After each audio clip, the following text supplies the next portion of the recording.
Being a young woman in a nearly exclusively male-dominated industry, I have plenty of stories about creepers that I've encountered over the years. This particular story about this one particular creep, though, is likely the worst yet. So at the time, I was working for a steel pipe processing plant as a receiver. Trucks with 40 feet long pipe would come in and it was my job to offload them with a giant forklift. First though, I had to collect the bowl from the driver.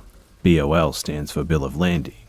It's a shipping document that has information about what's on the load, where it's going, where it's from, all that sort of stuff.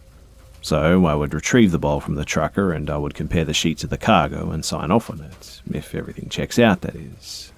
I would see a lot of the same drivers on a regular basis too.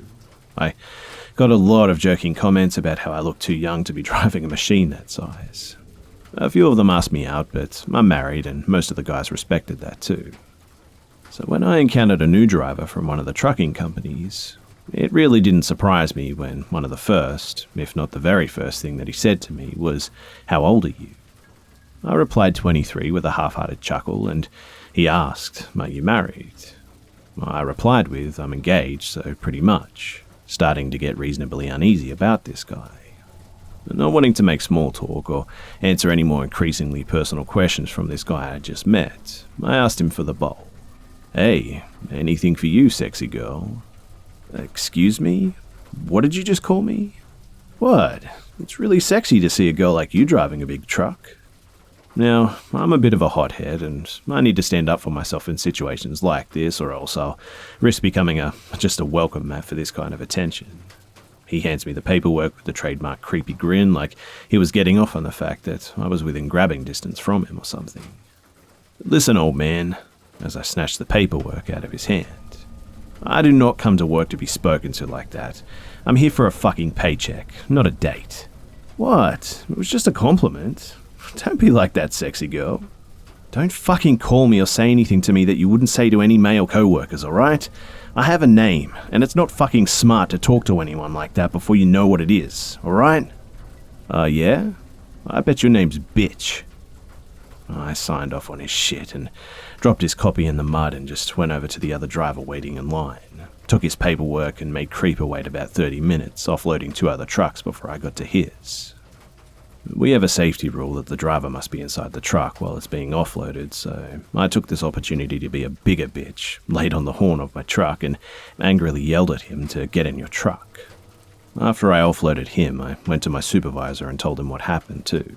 Not a formal complaint or anything, but to make him aware of everything that just transpired and to let him know that the driver might end up complaining to his supervisor about how long it took to see me.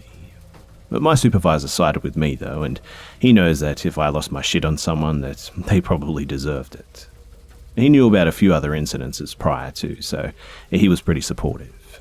He told me to report anything else the guy does that's fucked up, and he said he'd be willing to send someone else over to deal with that particular driver, if and when he brought another load. Later on that day, he made a funny comment about how sexy I looked in my uniform. Oversized overalls, grease-stained high-vis hoodie, and boots and a hard hat, mind you, and I didn't wear makeup or perfume to work, and I looked like and was mistaken for one of the guys on a few other occasions, so the creeper must have been thinking, "Oh my goodness, a girl must say something stupid." Anyway, I thought I made things pretty clear to Creeper and that he wasn't going to bother me anymore. Nevertheless, I wasn't keen on the idea of having to walk up to his cab to get paperwork from him again.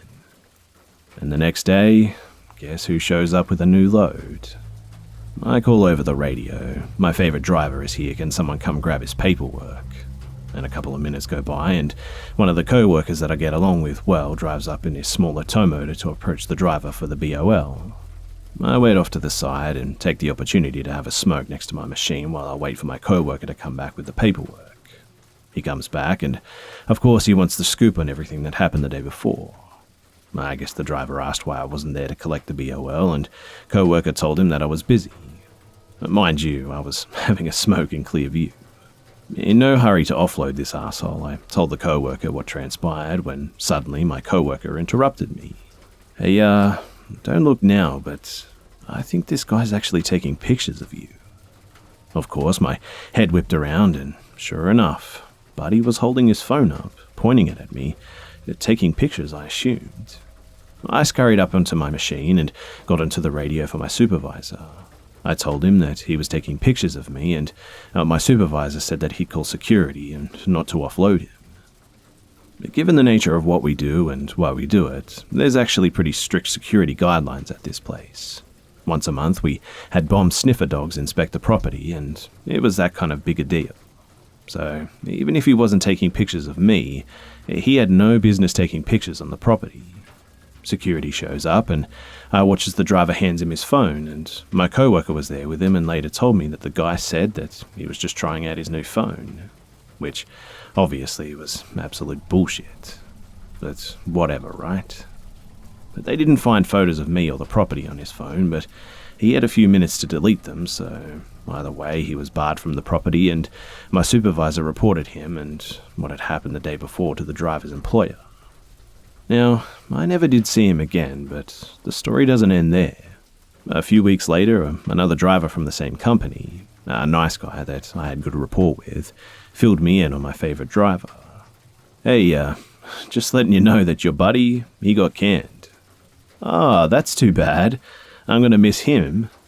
Yeah, well, he was apparently on thin ice because the girls in the office were getting weird vibes from him, always hanging around the offices way more than necessary. Nothing to fire him over, though, but his police check came in, and it turns out that he has prior sexual assaults on his record. That definitely shook me when I heard it.